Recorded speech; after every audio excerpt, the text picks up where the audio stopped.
में गिर पड़ी और हाथ जोड़कर बोली, मैं कृतार्थ हो गई। तत्पश्चात उठकर वैराग्ययुत उत्तम बुद्धि वाली वह स्त्री जो अपने पापों के कारण आतंकित थी, उन महान शिव भक्त ब्राह्मण से हाथ जोड़कर गदगद वाणी से बोली। चंचला ने कहा, ब्राह्मण, शिव भक्तों में श्रेष्ठ स्वामिन, आप धन्य हैं, परमार्थदर्शी हैं और सदा परोपकार में लगे रहते हैं, इसलिए श्रेष्ठ साधु पुरुषों में प्रशंसा के योग्य हैं। साधो, मैं नरक के समुद्र में गिर रही हूँ, आप मेरा उद्धार कीजिए।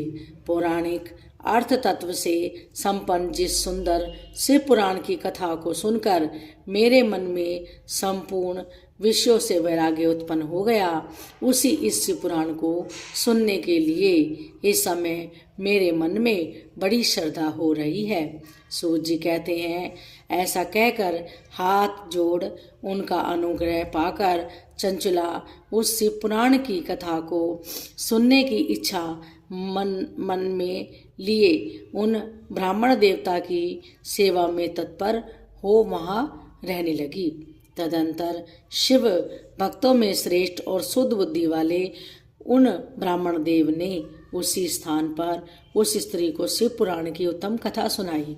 इस प्रकार उस गोकर्ण नामक महाक्षेत्र में उन्हीं श्रेष्ठ ब्राह्मण से उसने शिव पुराण की वह परम उत्तम कथा सुनी, जो भक्ति, ज्ञान, वैराग्य को बढ़ाने वाली तथा मुक्ति देने वाली है। उस परम उत्तम कथा को सुनकर वह ब्राह्मण पत्नी अत्यंत कृतार्थ हो गई। उसका चित्त शीघ्र ही शुद्ध हो गया। फिर भगवान शिव के अनुग्रह से उसके हृदय में शिव के सगुण रूप का चिंतन होने लगा। इस प्रकार उसने भगवान शिव में लगी रहने वाली उत्तम बुद्धि पाकर शिव के सच्चिदानंदमय स्वरूप का बारंबार चिंतन आरंभ किया।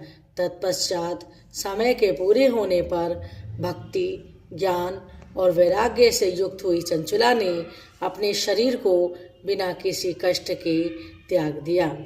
इतने में ही त्रिपुर शत्रु भगवान शिव का भेजा हुआ एक दिव्य विमान दूत गति से वहां पहुंचा, जो उनके अपने गणों से संयुक्त और भांति भांति के शोभा साधनों से संपन्न था। चंचला उस